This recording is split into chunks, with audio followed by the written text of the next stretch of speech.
Hey everyone, welcome to GardenFork. We're doing some home renovation here, sheetrock on some new walls we're building here. I wanted to show you how to mud and tape the seams. These are my two helpers today. The camera operator is at work, but these seams like this, you have to cover those up. It's called mudding and taping. I'm going to show you how to do it right now, okay? For the seams that you're going to be mudding and taping, you have your choice of tape. Paper tape, like this, or fiber tape. If I could find the end of the fiber tape. Or mesh tape like this. I prefer the mesh tape on seams, okay? Personal preference, use what you got, use what you like, all right? Some other tools you're going to need, I call this a tray. You can also use what's called a hawk to hold the compound while you're working on the sheetrock. Blades.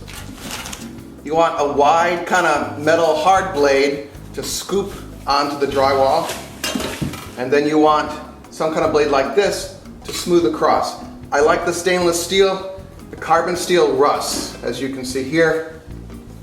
If you don't take care of these, they rust. These are a little more forgiving. So to prepare your joint compound, some people like to thin it with water. I like to make it creamy. You get a 5-gallon paint mixer thing, put some in an empty bucket. Keep this away from your camera. You're making frosting. You're making cupcake frosting here. Take your fiber tape, lay it into the seam. The fiber tape has a sticky side, and that goes, oh, well, it's usually sticky. That goes there. All right, fiber tape is on, drywall screws are in. This is mixed up like cupcake frosting. Maybe Cool Whip. Now remember, the first time you do this, it's not going to be perfect, all right? You know, the home improvement shows, goes on, it's smooth. It's gonna be kind of gloppy, but you'll get the hang of this, and then it's kind of this aha moment, all right? So watch me have my aha moment. Okay, we take our tray of compound, and we put it right below here, because we're gonna catch any of the mess that falls off. And you just take this, and lay it on like this. You want it about the width, that's a 6-inch blade, about a 6-inch blade. See there, we got a little debris in there, it causes a little gouge. So take that and put that on the edge of your tray. That stuff will come back to haunt you.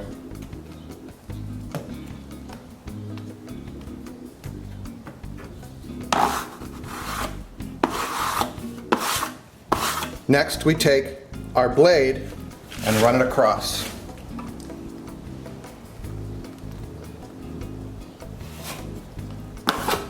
See, I got some little dirt in there.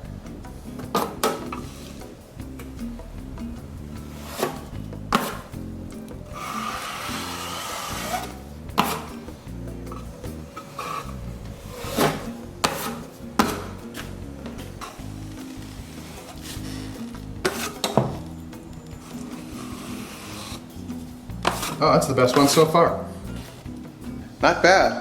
As you can see, I mean, this is beginning of the morning. Over here, it's a little rough, but when I get going, over here, it's nice and smooth. So it's not gonna be perfect, but you're gonna learn, and then there'll be this kind of aha moment, and I get to have that. But you have to let this dry. Overnight is best. The drier, the better, and we're gonna show you how to sand this down, and you're gonna put multiple coats on here. So if you make a mistake the first time, don't worry, because there's gonna be 3 or 4 coats on here. Blend it smooth, it'll look good. Okay, next day here, day 2. We're letting the compound dry. The camera operator is here to run the camera. Finally. But I want to talk about, what we're doing is we're doing joints right now that have a bevel.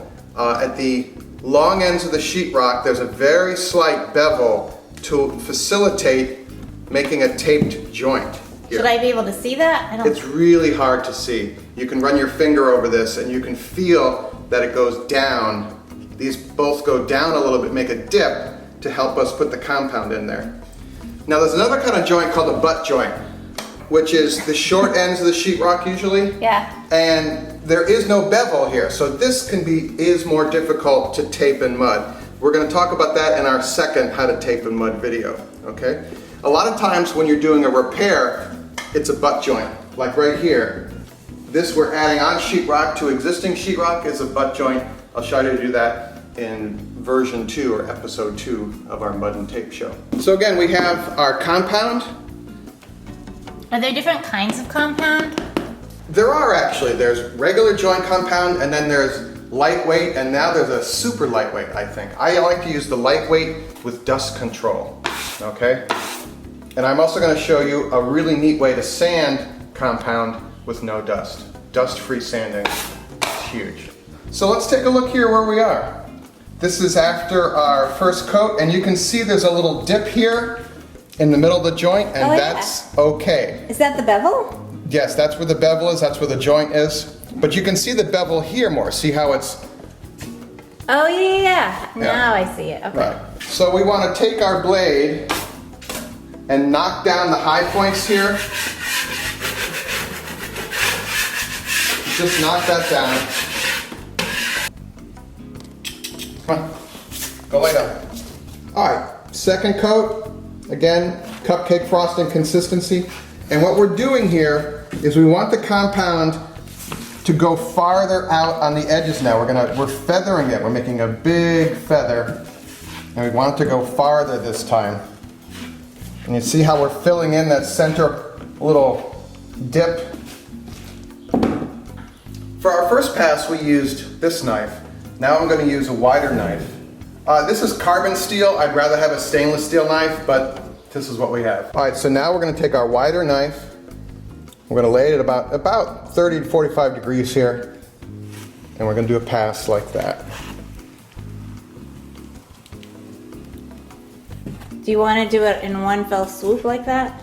The longer the pass, the better. Look at all the compound that it took off of there. And look at that. Smooth. It's pretty good. I mean, if you don't do this all the time, it takes you a while to get a hang of this. But once you get it, it's like... Because it looks easy. Sorry. It looks really easy, and it's not. But you can do this. If I can do it, you can do it. I use a sponge with a wet sponge. I'm just going to clean off. And I like a wet knife. And then I'm going to press a little harder on the top part of the knife and knock that down, okay? Okay, let's see it.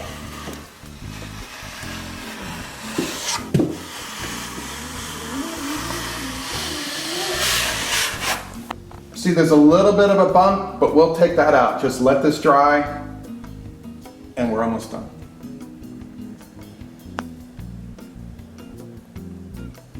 All right, we're to the point now where we could start doing some sanding. This is another wall I'm working on. It's kind of the eye of the beholder. How done is up to you. You can do 2 layers, you can do 7 layers. It just depends on what you're comfortable with and how beautiful the wall has to look. But I wanted to show you how to sand without sandpaper. This is called a tile sponge. It's used for tile and grout work. That and a bucket of water. So this is kind of damp, and here's what we do. We run the sponge along the edge, and that gets the compound re-moistened. And literally before your eyes, it's like the magic sponge that you see in a hardware store. It smooths out that edge. Do you see that? It's kind of hard to see in the video, but once you start doing this, you'll kind of have this aha moment and go, wow. You just take this, it gets it a little bit wet. Don't dig too deep with the sponge, and just go over it and feather out the edge. So if you close your eyes and run your hands over that, it's all smooth? That's pretty good. The best way to do it is, if you want it perfect, is to take a work light or a light bulb or a flashlight and shine it across the side. But once you get a layer of primer on here, drywall primer by the way, 2 layers of top coat, that paint will fill out a lot of little pinholes and stuff here. Paint covers many mistakes, but I just wanted to show you, instead of sanding everything and getting that powder everywhere in your site and your house and your lungs, this is great. We're going to talk about doing butt joints and inside and outside corners in part 2 of this video. There's a link at the end of the show and a link down in the show notes here as well. And by the way, if you're watching on YouTube and you like the show, you hit the subscribe button. We post stuff like this every week. If you like what we're doing, please hit the like button. That helps us with our search ranking on YouTube.